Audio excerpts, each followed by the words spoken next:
આકાશવાણી ભુજ પ્રસ્તુત છે અખબારોની હેડલાઇન્સનો કાર્યક્રમ હેવર હેવર.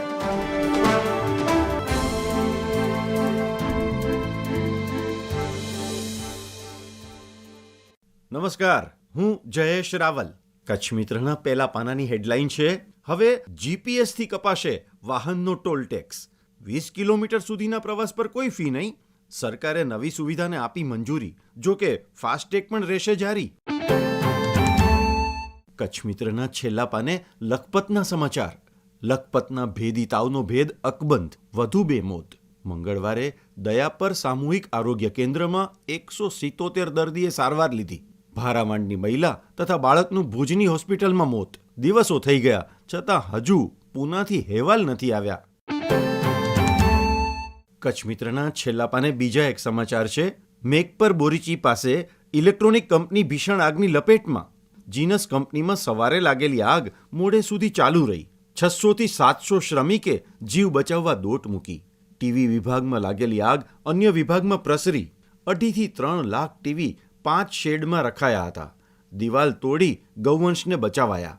ધારાસભ્ય, પ્રાંત અધિકારી, પોલીસ કાફલો ઘટના સ્થળે દોડી ગયા.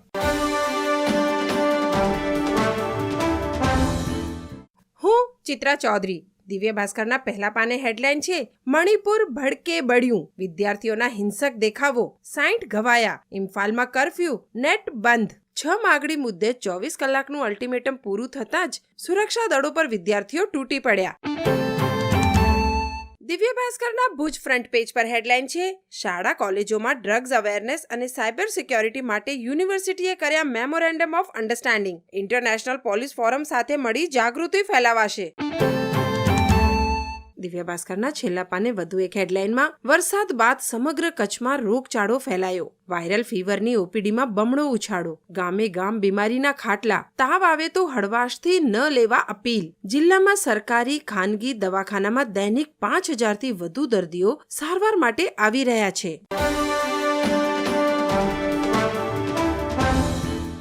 હું મનોજ સોની. સંદેશના છેલ્લા પાને સમાચાર છે કે ભુજ દોડી આવેલા આરોગ્ય મંત્રી તેમજ પ્રભારી મંત્રીએ રાત્રે તંત્ર સાથે બેઠક કરી. લખપત અબડાસામાં શંકાસ્પદ તાવના કેસ અંગે પ્રાથમિક માહિતી મેળવી. ઉમેદ ભવન ખાતે તંત્રને રોગ અટકાયતી પગલાં લેવા અંગે જરૂરી માર્ગદર્શન આપ્યું. સંદેશના અંદરના પાને સમાચાર છે કે રશિયા પર યુક્રેનનો અત્યાર સુધીનો સૌથી ભીષણ હુમલો. 3 એરપોર્ટ બંધ કરાયા. 1 મહિલાનું મોત, 3 લોકો ઘાયલ, 30 થી વધુ ફ્લાઇટ રદ, 48 ડાયવર્ટ કરાઈ.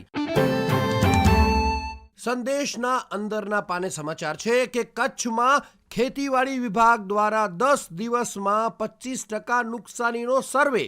ભારે વરસાદ બાદ 100 કર્મચારીઓ દ્વારા ખેતરે ખેતરે સર્વેની કામગીરી. હું અમિકાર્યા. ગુજરાત સમાચારના અંદરના પાને સમાચાર છે, આઈટી શેરોની આગેવાનીએ ફંડોની ફરી તોફાની તેજી. ગુજરાત સમાચારના છેલ્લા પાને સમાચાર છે, ચિકનગુનિયા થયો હોય તો ચેતવું જરૂરી. ચિકનગુનિયાથી મગજને નુકસાન થઈ શકે. નવો સ્ટ્રેન જોવા મળ્યો. ચિકનગુનિયા એન્સેફેલાઇટિસથી ચાલતા ચાલતા જ પડી જવાય તેવી અશક્તિ થવા ઉપરાંત પેરાલિસિસનું પણ જોખમ. અન્ય એક હેડલાઇન છે, વાહન અકસ્માત કેસમાં હાઈકોર્ટની માર્મિક ટકોર. ગુજરાતમાં દારૂબંધી છે. દારૂ પીને વાહન ચલાવી શકાય નહીં. હાઈકોર્ટ. દારૂ પીને અકસ્માત સર્જાવાના કેસમાં ડ્રાઈવર માલિક પાસેથી વસૂલાત કરવા માટે વીમા કંપનીને મંજૂરી.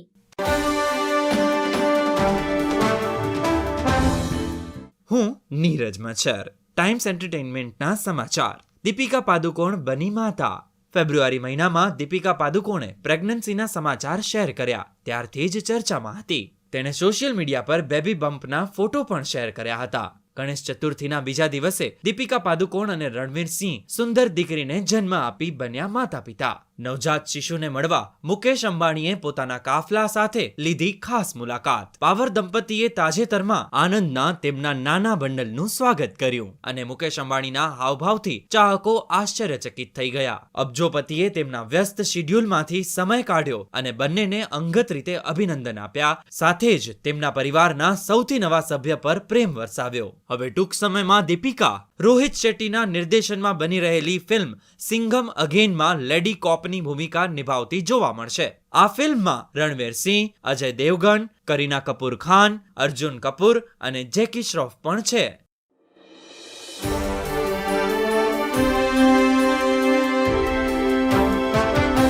અખબારોની હેડલાઇન્સનો કાર્યક્રમ હેવર હેવર